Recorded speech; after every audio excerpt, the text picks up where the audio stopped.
We're on. Okay, we're back on the record in the matter of Commonwealth versus Farouk Karim. Thank you, okay. Do we have any matters we need to take up before we bring in the jury? Nothing from the defense, Your Honor. Okay, thank you. The only thing that we are still currently working on, I believe, is some potential, I don't know if we're going to include them or not, but I want to let the court know as early as possible, since we already asked for the jury instructions ahead of time. We are kind of like polishing them through as the trial goes on. We may need some time at the end before closing arguments, but we're going to try and get those to Your Honor, if there are any corrections necessary Okay, that's fine. that we believe. Yeah, all right, okay. Thank you, Your Honor. Okay, thank you. All right, let's call in the jury then.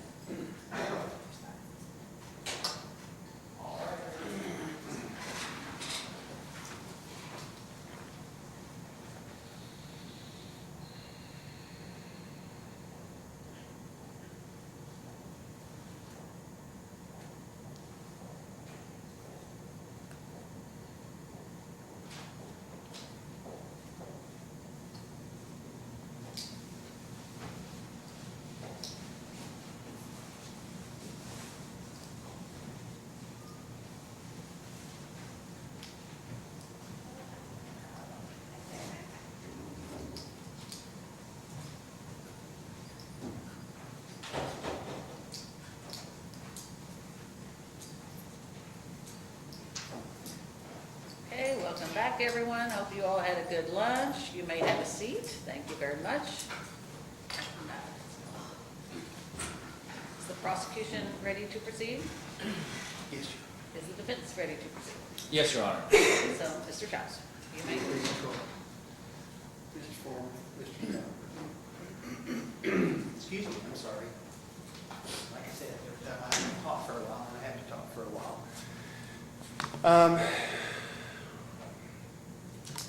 This case happened almost 2 years ago, April the 13th of 2021. It's one of those things that COVID has given a lot of gifts to us, and apparently this is one of them. It's taken a while to get cases to trial. What I anticipate you hearing today is you're going to hear from Detective Cook about what happened early that morning. It was early in the morning when he was called to the scene of an accident. The defendant at that time was driving a semi, a large truck that had gone off the road. And so he was basically stuck in a ditch. So when Detective Cook came out, he was trying to just assess what was going on. This is on 65, a few miles off, sorry, 65. And so there's traffic going by and the whole thing, but it is 2 in the morning, or after 2 in the morning. So he tried to assess what was going on, came out, saw the defendant, talked to the defendant, and he really at first was just trying to assess what happened, where everything was, and how everything got where it ended up. And so at that point, he was really just trying to assess the situation. Well, comes a point when they're trying to walk away from the scene and get up out of the ditch, and all of a sudden, after the defendant had a little time to actually kind of move around, he noticed that there were some problems. So obviously, when that happens, it's one of those I anticipate he's going to talk about that raised some flags for him to start more of an investigation. So after he did that, saw that the defendant kind of was showing signs of impairment, he went through the field sobriety test. Now, during this period of time, basically, as I understand the facts are going to be presented, is that what the defendant really just wanted to do was want to get his truck out of ditch and get going on his way. But he was like, well, you know, I need to do field sobriety tests, and he did field sobriety tests. You're going to hear about the results of those. After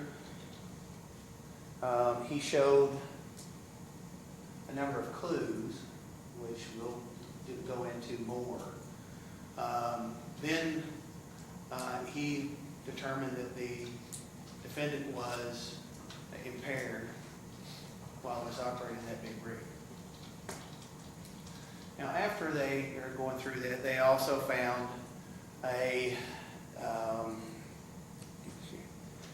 Everclear liquor bottle by the driver's seat of the vehicle. So, anyway, suffice to say that after we went through the whole situation where we showed the field sobriety tests, he ended up arresting this defendant for DUI. Now, after you hear those facts, I'm going to ask you to, like I said when we started, find this defendant guilty of DUI, and we'll work from there. Thank you. Thank you, Mr. Shouse. Mr. Forman? Thank you, Your Honor.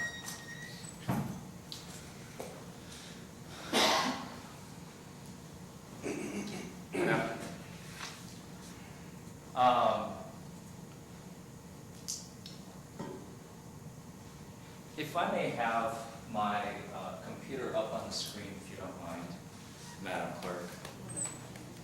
I almost forgot about that.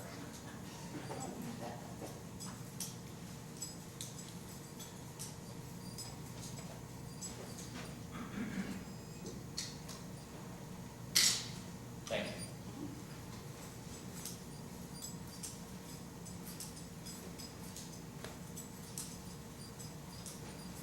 Can you all see that? Judge, may we approach? Yes.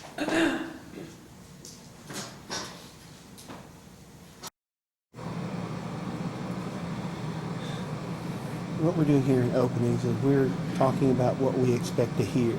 It is not for arguments. The fact that he's contending that sober people get in arguments too is an inappropriate argument during opening. Okay, your response. Your Honor, that is just the defense's theme of the case. I think Your Honor knows that opening statements are not evidence. This is essentially the defense's theme of the case. They're still not argument, Judge. And that is the only slide I'm going to be putting up during opening for the record. All right, I think I give a lot of latitude in opening, and I'll allow it. Yes, ma'am. Thank you, Your Honor. You all can see that. Sober people get into accidents too. Mr. Farouk Abdikarim was driving from Grand Rapids, Michigan for approximately, give or take, 6 hours before this accident occurred. He was driving a 53-foot trailer filled with Frito-Lay's product. We don't know what it is. I believe the trooper will testify that either he himself, or now he's a detective, so I apologize. I don't want to put words in his mouth, but you'll hear it from the witness stand. At the time that he pulled Mr. Abdikarim over, he was a Kentucky State Police trooper with the Kentucky State Police. However, since then, as Mr. Shouse has already indicated, almost 2 years have elapsed, he is now a detective. And he will probably testify to that when he takes the witness stand and explain it to you all. But essentially, and you may hear me use it interchangeably, I'm not trying to insult him, it's just that we recently learned that he's a detective. For us, as I was investigating this case for the last 2 years, he's been a trooper in my head, so please don't hold it against him, okay? At the time, the trooper or somebody else ended up even breaking the seal on the back of a semi. Now, I don't know if you know what that means, but that means that now that load is no good. Once the seal is broken, in transit, when the load is being carried from point A to point B, the seal must remain in place. It gets put on at point A, where the truck is loaded up with the product, material, whatever it may be. And then when it arrives at its destination, the seal is removed, the product is unloaded. It's a problem if somewhere in transit the seal is broken, the product can no longer be used because it may have been tampered with, it's basically not kosher anymore at that point. Well, the seal was intact at the time that Mr. Abdikarim was operating his semi from Grand Rapids, Michigan. His destination was Atlanta, Georgia. That's where he was headed with the load. Now imagine, we've all seen them. I don't know if you all have ever been in a semi truck before, but I have. My dad used to be a truck driver before he retired, so I'm quite familiar. How you have, the two steps and the handrail to get in and out of the vehicle on both sides of the vehicle. How heavy it is, and it looks heavy. How difficult it may be to maneuver a truck with a 53-foot trailer in the back, because that's what Mr. Farouk Abdikarim had on April 13th of 2021. Now, in transit, as he was passing through Elizabethtown, Kentucky, Hardin County, Kentucky, on I-65, hauling his load, a deer jumps out into the roadway. Not in front of Mr. Abdikarim, in front of the vehicle in front of him. The vehicle brakes very suddenly in response to the new event that has happened, which in turn causes Farouk to react to the situation. And at that moment, he has two options. Option number one, slam into the vehicle in front of him that has just broken in the middle of the freeway, I-65. Option number two, swerve, make evasive maneuvers, as I believe they teach him in commercial driver's license school. Again, I know this because of my father. He performed an evasive maneuver, avoided a collision with another human being, instead sacrificing his semi and himself, in a sense, hitting the guardrail and ending up in the ditch, as Mr. Shouse has so aptly indicated. At this point, Mr. Abdikarim is working for his cousin. His truck is on lease. It's not his truck, it's his cousin's truck. And the contract between Frito-Lay to haul cargo for them is between the cousin and Frito-Lay. So Farouk is just the driver. He's the messenger, he's the transport. He's the man to deliver the load from point A to point B. That's his job. And that day, that job was unfortunately thwarted by an completely unavoidable accident.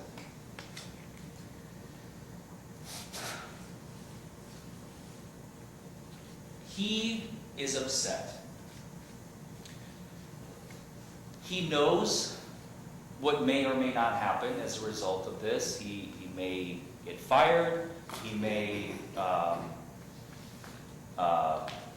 get in trouble with his cousin. He doesn't know what's going to happen with the load because, I don't know if you all know, but commercial driver's licenses are usually on very tight schedules. They have to get the load from point A to point B. Why? Because there's a reason for that load to be going to its destination. It's about to be used for some purpose. And if it's supposed to arrive by a certain time frame, if it doesn't get there, that may be a problem. There may also be a violation of the contract. The contract may be terminated, which eventually it was.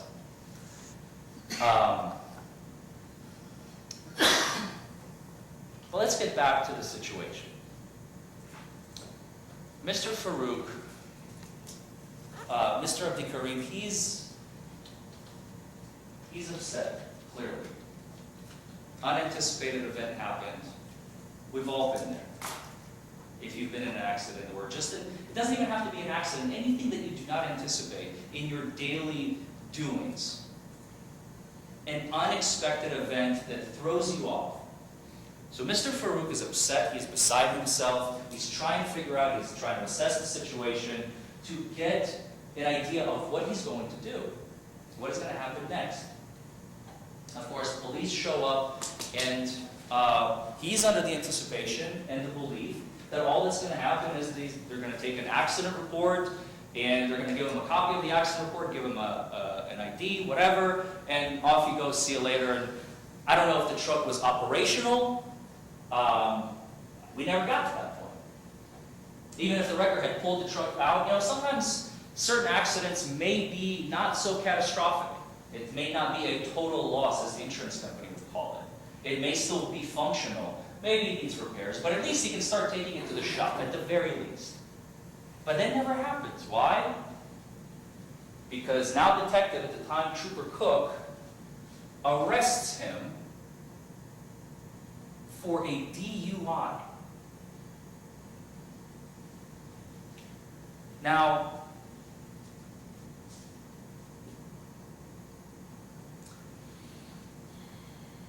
I have read the citation. I have read what Trooper Cook at the time wrote about his investigation. And you all are going to hear from now Detective Cook. I want you to pay very close attention to the testimony during direct examination and cross-examination. I don't believe there was enough reason, not only for us to even be, I don't even know what we're doing in this courtroom here today. You will see what I mean when the case is over. But I don't believe that the officer, trooper, now detective, even had enough probable cause to arrest Farouk that night, let alone convict him beyond a reasonable doubt of operating a semi that they range anywhere from 35 to 80,000 pounds, depending on the load. Farouk doesn't know how heavy his load was that day. All he knows is that he's responsible for it, and it's extremely dangerous because he's operating very heavy machinery. This is not just your sedan or your minivan or your SUV driving down the road. This is a very deadly piece of machinery. And he knew what was going on that day, and he was absolutely beside himself when the officer decided to make an arrest decision. That's charge 1. Let's talk about charge 2 real quick. Charge 2 is possession of an open container. At the end of this trial, can I see this? Thank you. At the end of this trial, you're going to get a copy of these. These are the jury instructions. I'm not going to go over them. That's more reserved for closing. But I just want to give you a preview of what I anticipate is going to happen here today. As Mr. Shouse has already aptly indicated in his opening, that they found, and I think that may be, like, if I were to come up with a reason, that would be the reason to arrest Farouk for having an empty container of Everclear, according to the government, in the console. Now, why is that important? Remember, Mr. Shouse and I both said the truck ended up hitting a guardrail and ended up in a ditch, right? That is extremely important because this is not your ordinary, when you think of trucks, sometimes we may think dump truck, we may think gravel truck. This is a semi-truck. A semi-truck has a sleeper cab extension in the back. That is the living quarters of a CDL driver. When they're over the road, there are two types of drivers. You have local drivers, you have over-the-road drivers. Local drivers are usually, they're out in the morning, they're back at night. At the time, Mr. Abdi Karim was an over-the-road driver. That's why he had a sleeper cab. He needed a sleeper cab. Why? Because sometimes on his way from point A to point B, he would stop for the night, and he would rest for two reasons. One, he has to keep his logbook, making sure that he gets enough rest. And number two, for safety and everything else. And number two, it's kind of impossible to be driving for 24 hours, even if you really, really tried, unless you're, crazy, I think. It would be very, very difficult. That's why truckers have sleeper cabs. There is no question that the Everclear empty bottle was in the truck. We're not going to stand here before you and argue that it wasn't there, the trooper was making it up, the detective is making it up. No, it was in there. It was in the sleeping quarters where he had every right, where his manual trains him, you are permitted to have legal, lawful possession of alcohol and alcoholic beverages in the sleeper cabin. But when the accident occurred, when the truck slipped into the ditch, the entire compartment contents of his sleeper cab shifted. And I imagine the detective will testify that there was a mess in there. It wasn't just one random bottle laying around. Because the truck ended up in a ditch. Think about the trajectory, the mechanics, the logistics of the truck leaning forward. What would happen to all his belongings? His notepads, his food, his toilet paper, his empty container of Everclear. They all ended up in the front. And that's what Detective Cook found that night.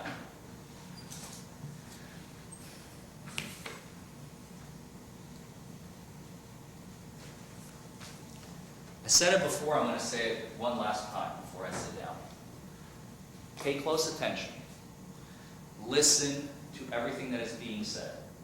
I don't anticipate we should have any video, any photographs, which is a little bit shocking, but we don't have the burden. It is the prosecution's burden to prove beyond a reasonable doubt. I don't even have a photo of this container. We never received it, a copy of it from the prosecution.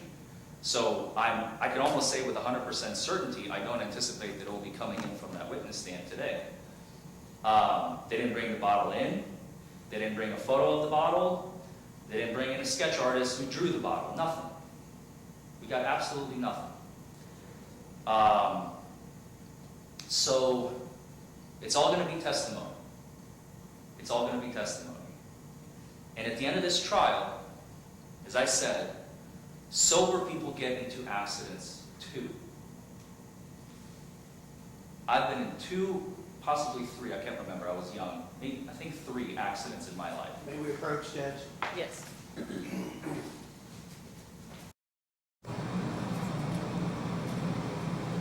So are we going to hear testimony about his accidents, Judge? We're not going to hear that, and then we're into argument, and he's trying to justify his client's actions, and we're beyond the bounds of opening statements. I'm almost done, Your Honor. I have one more Well, sentence. I'm going to ask him to stop now, period. Well, okay, one more wrap-up sentence, okay? All right. Well, not Thank about you. accidents, Not about Judge. Thank you. Thank you, Your Honor.